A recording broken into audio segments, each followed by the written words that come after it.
नमस्कार। उत्तर प्रदेश के गांव और शहरों की सिलेक्टेड खबरों में आपका स्वागत है। सभी सिलेक्टेड महत्वपूर्ण खबरों का सिलसिला शुरू करने से पहले अगर आपने वीडियो को लाइक नहीं किया तो लाइक करके सब्सक्राइब कर दीजिए। हर घंटे बढ़ेगा आगरा में यमुना का जलस्तर, तेज उफान के बीच बाढ़ का अलर्ट। यमुना नदी में आया उफान, गोकुल बैराज से लगातार छोड़े जा रहे 1 लाख क्यूसेक पानी और मथुरा से आगरा के बीच हो रही बारिश के कारण हथनी कुंड से छोड़ा गया पानी आज शुक्रवार को आगरा में दिखाई देगा। बाढ़ को लेकर अलर्ट जारी किया गया है। कुशीनगर में 60 साल के बुजुर्ग ने मंदिर में नाबालिग की मांग में जबरन भरा सिंदूर, जंगल ले जाकर किया रेप। कुशीनगर में 60 वर्षीय बुजुर्ग ने 15 साल की नाबालिग लड़की से जबरन मंदिर में शादी की और जंगल ले जाकर उसका रेप किया। पीड़िता की शिकायत पर पुलिस ने आरोपी को गिरफ्तार कर जेल भेजा। मेडिकल परीक्षण और बयान दर्ज किए जा रहे हैं। पुलिस मामले की जांच कर रही है। लखनऊ में पकड़े गए फर्जी आईएएस की कहानी, निजी बॉडीगार्ड, 6 लग्जरी गाड़ी, सभी पर भारत सरकार या उत्तर प्रदेश शासन की प्लेट।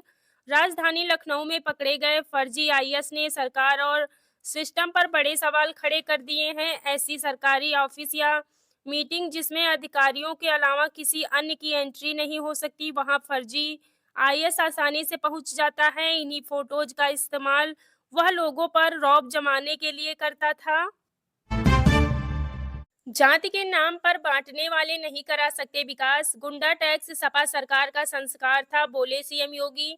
यूपी में सुरक्षा के माहौल को निवेश की आधारशिला बताते हुए मुख्यमंत्री योगी आदित्यनाथ ने समाजवादी पार्टी पर एक बार फिर निशाना साधा है। उन्होंने कहा कि व्यापारियों और उद्यमियों से गुंडा टैक्स की वसूली सपा सरकार के संस्कार का हिस्सा था। यूपी के किसानों के लिए बड़ी खुशखबरी, अब राज्य सरकार ने मुफ्त बीज वितरण की योजना का ऐलान किया है। इसके तहत किसानों को विभिन्न फसलें उगाने के लिए उच्च गुणवत्ता वाले बीज बिना किसी खर्च के मिलेंगे। यह योजना खेती में लागत कम करेगी और कृषि उत्पादन बढ़ाने में मदद करेगी। लखनऊ में पीएम आवास योजना के नाम पर बड़ा फर्जीवाड़ा सामने आया है, जिसमें जालसाजों ने 18 लोगों से 26 लाख से अधिक की ठगी की। एलडीए ने इस मामले में एफआईआर दर्ज करा दी है और लोगों को चेतावनी दी है कि वे ऐसे धोखेबाजों से सावधान रहें, क्योंकि प्रधानमंत्री आवासों का आवंटन केवल लॉटरी के माध्यम से होता है।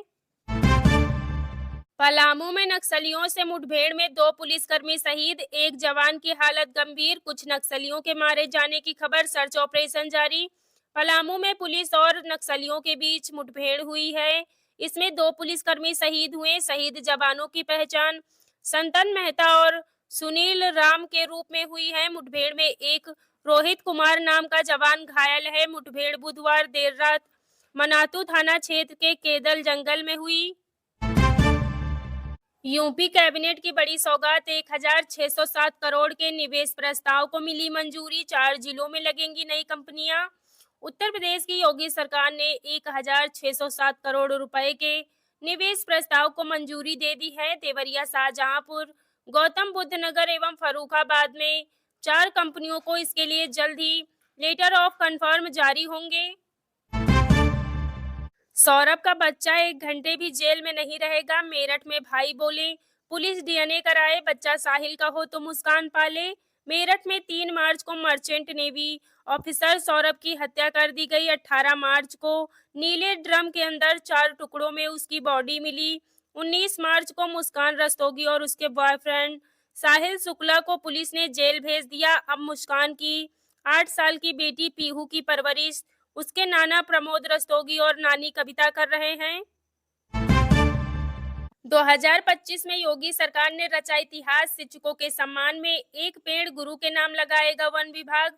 2025 में योगी सरकार ने पौधारोपण को लेकर महाअभियान चलाया, जिसके तहत सरकार ने एक दिन में 36.21 करोड़ से अधिक पौधे लगाकर एक नया रिकॉर्ड बनाया था। इसको लेकर इसी साल विशिष्ट वनों की स्थापना की गई। विशिष्ट वनों का आगाज एकलव्य वनों के साथ प्रारंभ हुआ, तो 1 पेड़ गुरु के नाम के तहत विशिष्ट आयोजन भी होगा। इसको लेकर 5 सितंबर को शिक्षक दिवस के अवसर पर गुरु के सम्मान में सभी वन विभागों में यह आयोजन होगा। लखनऊ में कुकरेल में वन विभाग के सेवानिवृत्त व वर्तमान अधिकारी पौधारोपण करेंगे। यूपी में संपत्ति विवाद के 2.5 लाख झगड़े होंगे खत्म। जनता के बचेंगे 3800 करोड़ रुपए, 5000 रुपए में होगा फैसला। योगी सरकार ने पारिवारिक विवादों को खत्म करने का बहुत आसान हल निकाल लिया है। विभाग का मानना है कि इस फैसले से संपत्ति बंटवारे के करीब 2.5 लाख विवाद मिनटों में खत्म हो जाएंगे।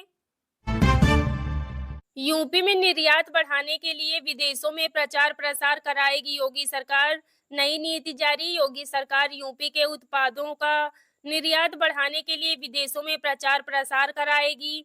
अपर मुख्य सचिव औद्योगिक विकास विभाग आलोक कुमार ने बुधवार को नई निर्यात प्रोत्साहन नीति की अधिसूचना जारी कर दी है।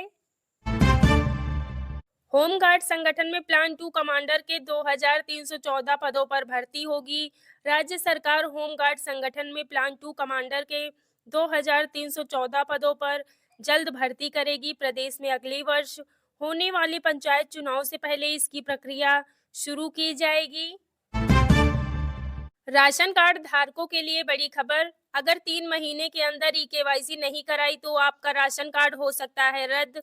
बरेली में करीब 3 लाख लोगों को इसी वजह से इस महीने का राशन नहीं मिलेगा, क्योंकि उन्होंने अभी तक सत्यापन नहीं कराया है।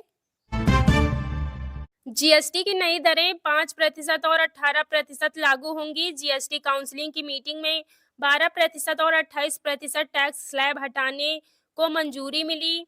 अब एसी, टीवी और फ्रिज समेत 175 चीजें होंगी सस्ती।